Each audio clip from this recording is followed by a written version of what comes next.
सुरेंद्र जी, एक बार मैं अब आपके पास आ रही हूं क्योंकि राजनीति भी इस मामले को लेकर बहुत सवाल यहाँ पर, आप खड़े तो साथ हैं सरकार के लेकिन भरोसा नहीं जता पा रहे हैं यहाँ सरकार में। ऐसा क्यों? पूरा देश तिरंगे के साथ, देश की सरकार के साथ और लगातार कार्रवाई हम देख रहे हैं, लेकिन जो ट्रेंड, जो स्ट्रेटेजी पाकिस्तान ने अपने आतंकवाद को एक नई रूप अख्तियार करके जो इस पहलगाम हमले के रूप में हमें दी है, तो वो बदली हुई स्ट्रेटेजी तो सरकार के उस पर भी दिखनी चाहिए ना। तो धैर्य तो आपको भी रखना होगा।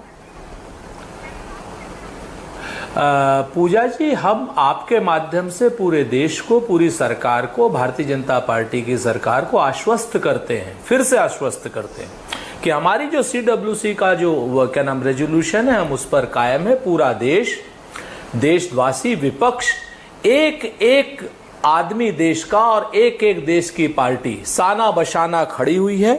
हम आतंक को, आतंकियों को और आतंकियों के आकाओं को खत्म करके विश्व में शांति स्थापित करेंगे। इस बात को लेकर के हमें कोई दो राय नहीं। बहुत साफ सी बात है, भारत की सरकार के साथ पूरी तरीके से हर तरह से खड़े हुए। हम अगर कुछ प्रश्न पूछते हैं तो वो देश के विरोध के प्रश्न नहीं है, सरकार के विरोध के प्रश्न नहीं है। हमारे जो प्रश्न हैं वो अगर कोई कमी है उसके प्रश्न हैं। जैसे यहाँ पर आज बहुत अच्छी आपने डिबेट कराई, आपने हमारे जितने सैन्य जनरल है, चाहे जनरल विशंबर दयाल हो, चाहे जनरल शंकर दयाल साहब हों, चाहे बोरा जी हों और चाहे हमारे अपने साहिल साहब हों, इन सब लोगों ने बड़ी अच्छी बात है कि मैं इन बातों को नहीं दोहराता। मैं आपसे 3-4 चीजें साफ साफ कहता हूँ। पहली बात, जैसे पहले जनरल साहब ने भी कहा कि साहब पाकिस्तान के 2 टुकड़े किए गए थे, आज मौका अलग है। मैं मानता हूं आज मौका अलग है, लेकिन आज मौका यह है कि हमने तो पाकिस्तान के, इंदिरा जी ने तो 2 टुकड़े किए थे, अब पाकिस्तान के कई टुकड़े होने चाहिए, उस पाकिस्तान के जो बचा हुआ पाकिस्तान, क्योंकि उनके पास ना फौज है, फौज में उनकी भगदड़ है, उनके आर्मी के लोग बोल रहे हैं, उनके मंत्री संतरी बोल रहे हैं कि युद्ध हुआ तो हम तो इंग्लैंड में चले जाएंगे। तो देश चाहता है उस खंड खंड पाकिस्तान के और खंड हो जाए, और इसमें हम सरकार को पूरा समर्थन दे रहे हैं। इसमें कोई भी दो राय नहीं है। इस तरीके की कोई राजनीति नहीं होनी चाहिए जिसमें कि हम कहीं, हमारे कहीं दो मत नजर आए।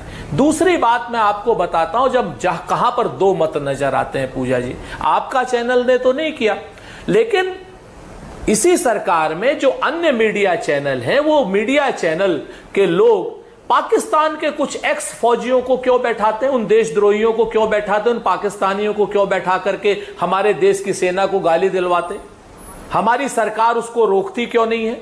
और वो मीडिया के चैनल में भारतीय जनता पार्टी के भी प्रवक्ता बैठते हैं, और उन भारतीय जनता पार्टी के प्रवक्ता वो तू मैं करते हैं, गाली गलौच होती है पाकिस्तानियों के साथ, तो हमारी सेना को, हमारे देश को भुला भरा कहते हैं। इसकी इजाजत कौन देता है? फिर ये क्या हमारी सरकार इजाजत दे रही है? अगर हम ये प्रश्न पूछ रहे हैं, अगर हम ये पूजा एक मिनट, मल्लिकार्जुन खड़गे प्लीज हैं, तो वो कहते हैं कि यहाँ पर PM got that intel report and then drop the JN, अपना JN के विजिट उन्होंने 3 दिवसीय उसको ड्रॉप कर दिया। फिर ये सवाल कितना जायज रह जाता है? तो ये सवाल, अगर ये सवाल आया है, प्रधानमंत्री जी 19 तारीख को अपनी सिक्योरिटी, अपनी विजिट ड्रॉप की है, तो इसको आप नेगेटिव क्यों ले रहे हैं? सिक्योरिटी लैप्स हुआ है तो उसको मान क्यों नहीं रहे? आप ये क्यों कह रहे हैं? आप क्या ये कहना चाहते हैं कि जो पहलगांव में जिस जगह पे ये अटैक हुआ था वहां सिक्योरिटी थी, या आप ये कहना चाहते हैं कि प्रधानमंत्री जी ने अपने यात्रा स्थगित नहीं करी, उसमें सरकार ने मानी? अब जो बाहरी ताकत है उससे लड़ने का वक्त है, या पहले हम अंदर जो है अपना अंदरूनी लड़ाइयों को हम यहाँ तवज्जो दें, उस पर सवाल जवाब करें? ये जो लोग भी पूजा ये हमारे सवालों को अंदरूनी मतभेद समझ रहे हैं, वो या तो नालायक हैं या मूर्ख हैं। हम सरकार को चेता रहे हैं। सरकार को चेताना बुरी बात नहीं है। सरकार को तो इंटेलिजेंस ऑफिसर भी चेताते हैं, सरकार को तो एक्स आर्मी जनरल्स भी चेताते हैं, सरकार को तो सब लोग चेताते, क्यों नहीं चेताएंगे हम? सरकार हमारी है।